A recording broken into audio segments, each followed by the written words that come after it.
안녕하세요. 스타일19 임광목 대표입니다. 6월 4일 수요일에 장중에 여러분들께 인사를 드립니다. 어제 대통령 그 선거일이었기 때문에 증시 입장에서는 하루 쉬었고요. 또 여러분들 제가 유튜브를 보시는 분들의 개인적인 한 분 한 분의 정치 성향을 알 수는 없겠지만 또 이제 어떤 분 입장에서는 내가 지지하는 후보가 대통령이 됐기 때문에 환호를 하고 있고 기쁨을 느끼고 있는 분도 계실 테고 또 그렇지 않고 내가 지지하는 후보가 안타깝게도 낙선을 했기 때문에 어떤 그런 실망감을 넘어서 절망감 또는 반대쪽에 있던 내가 지지하지 않던 후보의 어떤 그런 도덕성이라든지 인성이라든지 또 어떤 신뢰감이라든지 이런 부분들 또는 정책에 있어서 이런 것들이 국가에 부정적으로 작용하지 않을까 이런 우려감으로 오늘 하루를 맞이하고 있는 오늘 하루를 통과하고 있는 그런 분들도 계실 것이라고 생각을 합니다. 저도 개인적으로는 지지하지 않는 후보가 대통령이 됐습니다. 지지하지 않는 후보가 대통령이 됐기 때문에 저도 이제 어제 그 출구조사 될 때부터 좀 밤 시간까지 해가지고 썩 기분이 좋지는 않고 하지만 이제 기분이 좋지 않은 거는 잠깐 이렇게 우리가 흘려보내야 되는 것이고요. 어쨌거나 이제 이거 민주주의 사회에서 투표 결과를 받아들여야 되는 것이 맞고 또 이제 국민의 한 사람으로서 누가 대통령이 됐던지 간에 내가 지지하지 않는 대통령이 됐다고 하더라도 이분이 대통령으로서 역할을 잘해줬으면 좋겠다.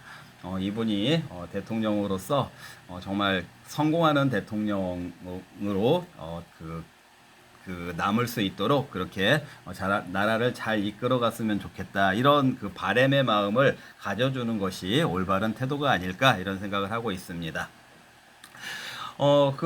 그건 이제 뭐 정치적인 그런 저의 이제 생각은 그렇다라는 것이고요. 이제 오늘 이제 또 증시 상황 관련해서는요. 이제 어제 쉬고 또 현충일 날 내일 모레 또 쉬잖아요. 5월 달에도 쉬는 날이 많았고요. 이렇게 시간적으로 쉬는 날이 많다 보면은 증시를 분석하는 입장에서는 어떤 흐름이라든지 맥락이라든지 감각이라든지 이런 것들이 상당히 중요한 요소거든요. 그런데 이렇게 중간중간 휴장으로 인해서 단절이 되는 이런 상황이 좀 분석이나 뷰를 제시하는 것이 좀 매끄럽게 하기에는 좀 불리한 그런 요소, 불리한 여건이 되는데요. 그래서 오늘 아침에 이제 제가 오랜만에 일주일 거의 한 6일 만에 오늘 유튜브를 해야 될 것 같기도 하면서 또 착잡한 마음, 선거 결과에 대한 착잡한 마음, 또 연휴 이렇게 또 중간에 쉬는 날들 이걸로 인해서 이제 감각적으로 잘 할 수 있을지 오늘 할까 말까 이런 생각도 잠깐 했었어요. 하지만 또 이제 계속해가지고 증시 뷰를 제시하지 않으면 안 되니까 오늘 이제 이렇게 제가 카메라를 켰는데요. 자, 어쨌든 오늘 장세는 지금 현재 시간 코스피 같은 경우에는 뭐 한 2% 이상 오르면서 1750선을 타진을 하고 있는 모습이고요. 코스닥도 750선을 회복을 하고 있는데 증시 흐름으로 봐서는 어쨌든 지금 정권이 교체된 이 상황이 증시에는 긍정적으로 작용을 하고 있는 건 맞는 것 같습니다. 자, 그런 이제 배경을 가지고요. 제가 좀 오늘 증시에 대한 설명을 좀 해 나가도록 하겠습니다. 오늘 제가 주제는요, 한국 증시 현재 시간이죠. 모멘텀, 상승하고 있으니까 모멘텀으로 작용한 두 가지의 등극, 이렇게 잡아봤습니다. 등극이라는 거는 여러분들 어떨 때 쓰는 말이죠. 등극. 어떤 1위에 등극했다. 대통령, 절대자의 위치에 등극했다. 이런 의미로서 등극이라는 말을 쓰니까요. 근데 오늘 이제 두 가지 등극, 대통령이 새로 이제 출범을 했으니까 한 가지 등극이지 않나 이렇게 생각을 할 텐데 사실은 오늘 두 가지 등극이 있어요. 또 이 두 가지 등극이 동시에 한국 증시에 지금 긍정적으로 모멘텀으로 작용을 하고 있으니까요. 이 두 가지 제목을 그렇게 두 가지의 등극이라고 제목을 잡아봤는데 이게 어떤 것인지 한번 같이 살펴보도록 하겠습니다. 뭐 일차적으로는 당연히 이제 오늘 그 이재명 그 정권이 들어섰으니까요. 이재명을 따서 JM노믹스라고 하죠. JM노믹스. 자, 물론 이 이재명 정권뿐만 아니라 모든 정권이 바뀌게 되면은요 허니문 기간이라는 게 있어요. 허니문 기간이라는 것이 있기 때문에 증시는 정책 기대감 이런 것들이 반영이 되면서 좀 당분간 뭐 보통 통상적으로 한 1개월, 2개월 정도는 그런 허니문 기간이 있는 것이 일반적인 건데, 특히 이 이재명 그 정권 쪽에서는 뭐 이번에 공약 여러분들 아시죠? 공약이 뭔지 플랫지, 프레지덴셜 플랫지, 그 공약으로 어떤 근거가 있는 건지 어떤 건지 모르겠지만 이 코스피 5천을 제시를 했잖아요. 5천을 제시하다 보니까 이제 당선이 되고 나니까 그 증권가에서는 뭐 이제 5천까지는 뭐 어떻게 될지 이거를 그 단기에 그건 불가능하다라고 보겠지만 뭐 조만간에 3천 시대가 열릴 거다 이런 그 제시들을 하고 있어요. 증권가에서요. 근데 저는 개인적으로 이 제시 역시도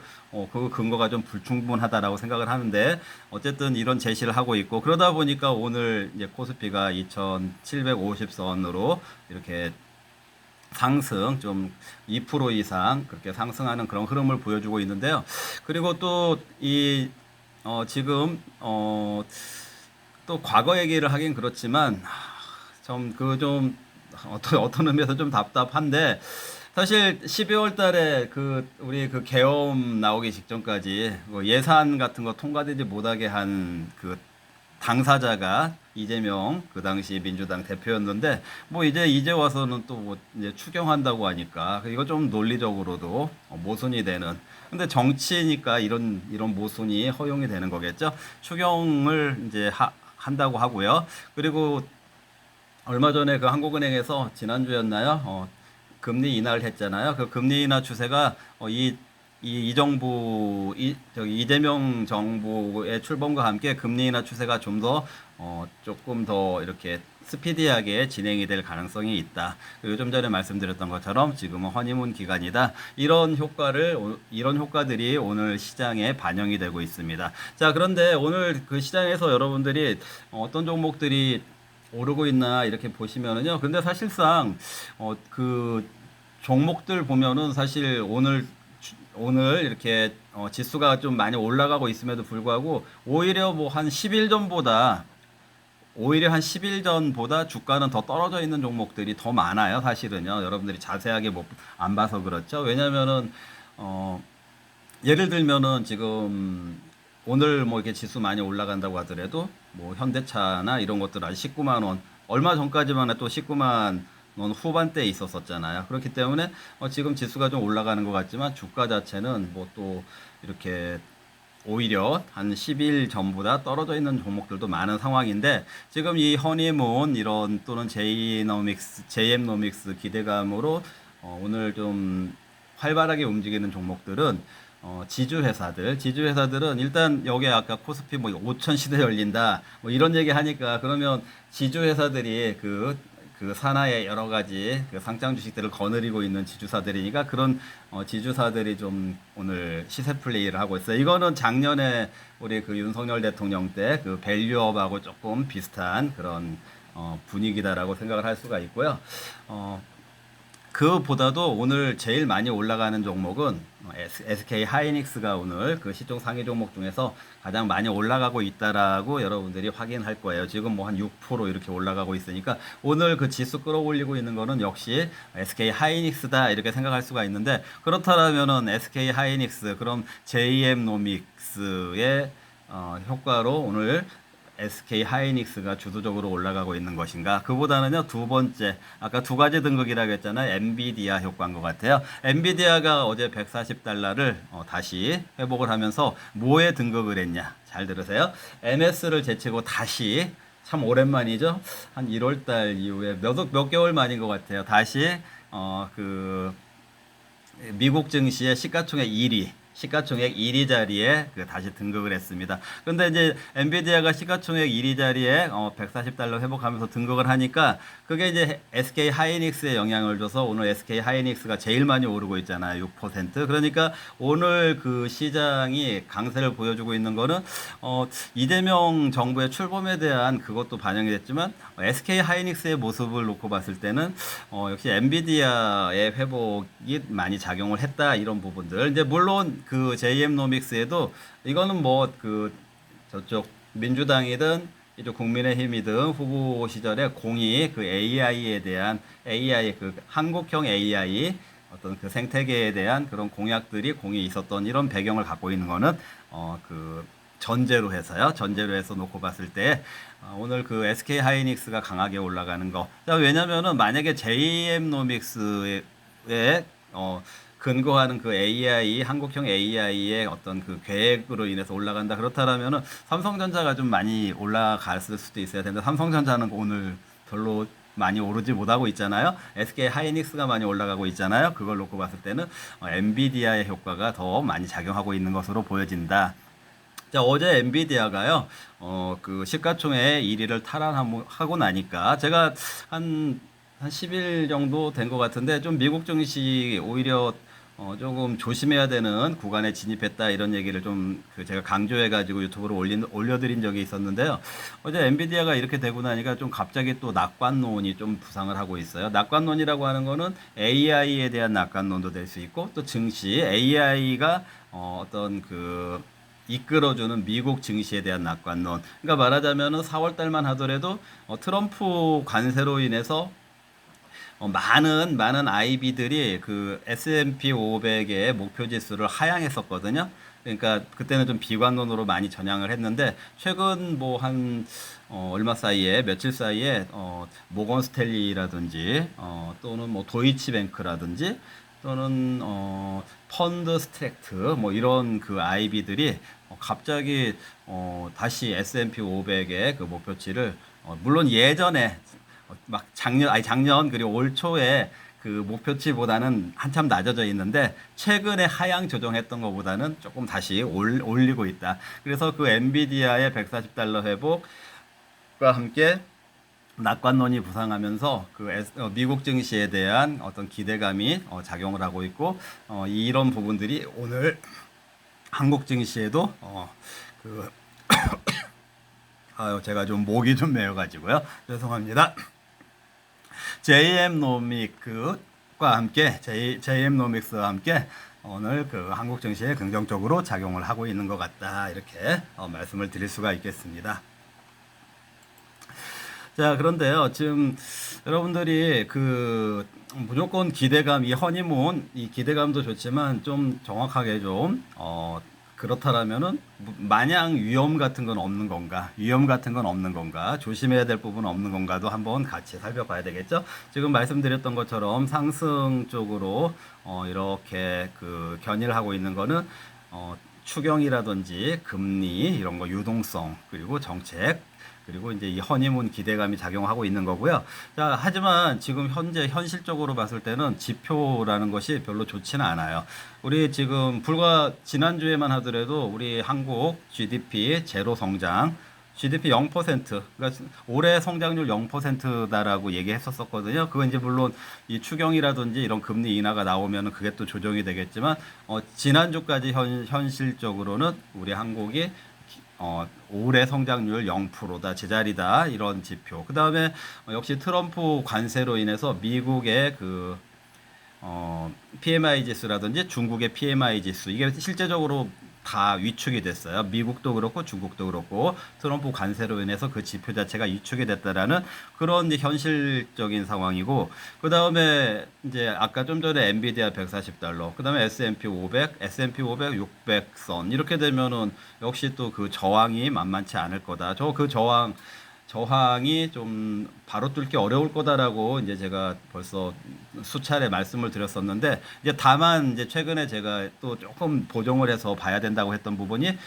유럽이 좀 미국 증시보다 조금 선행하는 그런 역할을 하는데 유럽 증시가 그 고가 그 저기 역사적 국가에 거의 근접을 해가고 있다. 이런 부분들은 좀 보정을 해서 봐야 된다라고 제가 지난 유튜브에서 다시 말씀을 드렸었는데요. 그럼에도 불구하고 지금 이제 현재 S&P 500도 그렇고 엔비디아도 그렇고 저항권에 진입을 했으니까 이 저항을 뚫을 수 있겠는지 이것도 함께 가치를 봐야 된다. 이런 부분들이 이렇게 기대감적인 측면도 있지만 현실성에 있어서 좀 같이 함께 리스크적인 부분을 고려해야 되지 않을까, 제가 이렇게 한번 다시 한번 여러분들께 정리를 해드리겠습니다.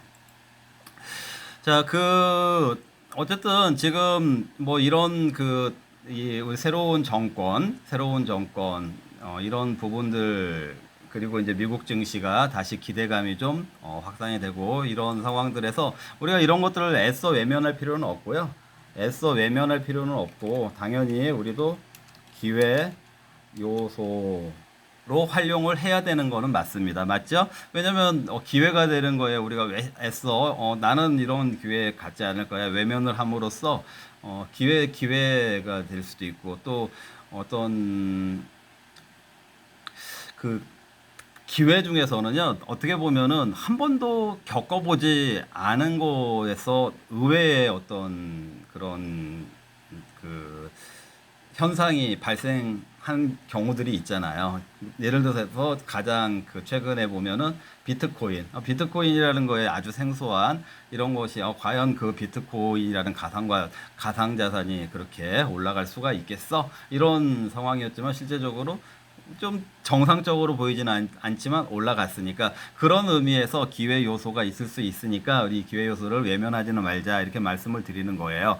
자, 그런데 이제 제가 왜 이제 그 비트코인처럼 좀 평범하지 않고 조금 비정상적인 그 가상화폐 뭐 이런 것들, 생소한 부분들, 이런 것들이 그렇게 기회로 작용했나, 이런 부분들이 사실 오늘 이재명 이제 대통령이 됐는데, 이분이 사실은 현재 신분이 피고인 아닙니까? 피고인이고 여러 가지 범죄 피의자 신분, 그리고 이제 피고인 신분, 재판도 진행이 되고 있는데, 전 도대체 이게 지금 그 대통령이라는 신분과 그게 서로 상충하고 있는 이게 어떻게 이제 어떻게 칠 것인지, 이거에 대한 상당히 우리가 한 번도 경험해 보지 못한, 그쵸? 우리가 한 번도 경험해 보지 못한 이런 상황이라는 게 있다라는 것이죠. 그렇기 때문에 그게 한 번도 겪어보지 못했기 때문에, 아까 그 코스피 5천이라는 게 지금 피부에 와닿지가 않는데, 이런 좀 비정상적인 상황으로 인해서 그 코스피 5천이 정말로 단기에 갈 수 있나? 막 이런 생각들을 할 수가 있잖아요. 그렇기 때문에 그럴 수 있는 가능성 자체를 애써 외면하고 배제하지 말자. 그렇기 때문에 잘 지켜는 봐야 되겠지만, 근데 일반적으로 놓고 봤을 때, 이제 정상적으로 놓고 봤을 때 그 허니문 기간이 있잖아요. 허니문 기간이라는 거는 그렇게 오래 가진 않는다.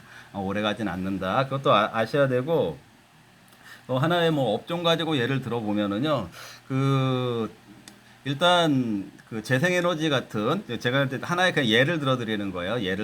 재생에너지 같은 경우에는 이제 이 새로 출범하는 정부의 조금 수혜가 되는 업종일 수 있겠지만, 제가 여러 차례 말씀드렸지만 사실은 그 재생에너지 이런 쪽은 수익성이 없어요. 보조금이 없이는 현재 생존할 수 없다. 여러분들 잘 생각해 보세요.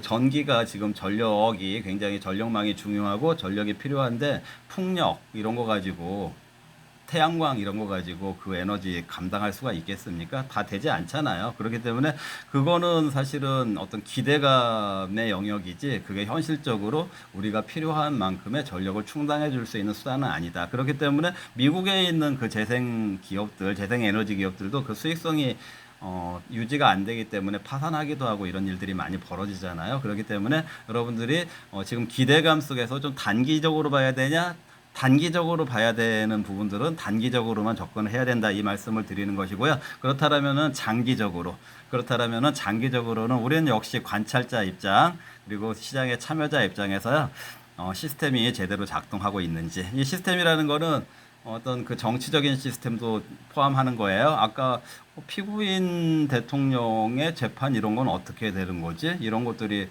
오히려 이런 나라에 대해서 만약에 전 세계가 지켜보고 있다가 이런 나라를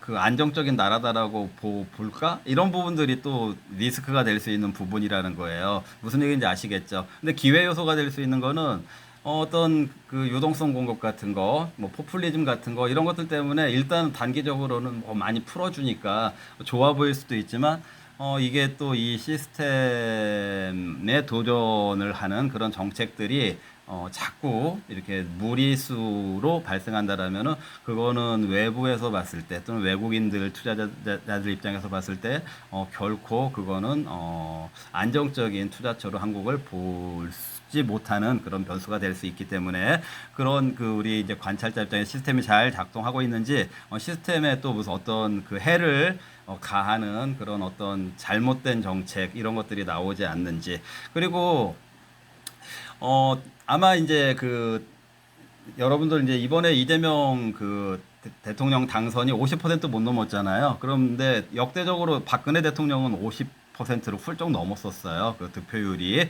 50% 넘은 대통령마저도 어떻게 됐습니까? 우리나라가요. 그리고 지금 대통령이 왕이 아니잖아요. 우리는 그리고 그 기존의 대통령을 가장 많이 공격했던 사람이 이재명. 그럼 자기는 대통령이 어떤 그 공복, 그 노비 같은 거죠. 공복이라고 생각한다. 그렇게 그런 입장이었는데 갑자기 대통령이 되고 나니까 왕 행세하려고 하면 안 되잖아요. 이런 것들 시스템 안에서 우리가 잘 지켜봐야 된다. 이렇게 말씀을 드리는 거고요. 그리고 이제 우리 시장 증시 참여자 입장에서는 역시 뭐 그 기회 요소 이런 것도 중요하지만 결국에는 펀더멘탈이다. 결국에는 펀더멘탈이다. 아까 삼성전자도 얘기했지만 아무리 그 거품도 좋고 어떤 그 드라이브 끌어주는 것도 중요하지만 펀더멘탈이 받쳐주지 않는다라면은 이 글로벌 이 투자 환경에서 그냥 그 펀더멘탈을 무시하고 막 장기적으로 어떤 그 증시가 막 크게 거품을 형성하기는 쉽지 않을 수도 있는 부분이 있으니까요. 우리가 그 단기적으로는 기회 요소를 잘 보되 역시 장기적으로는 펀더멘탈을 잘 유념해 두면서 염두에 두면서 시장을 대응하고 바라보는 것이 좋을 것 같다. 이렇게 제 생각을 말씀드리겠습니다. 네, 오늘은 여기까지 하겠습니다. 시청해 주셔서 감사합니다.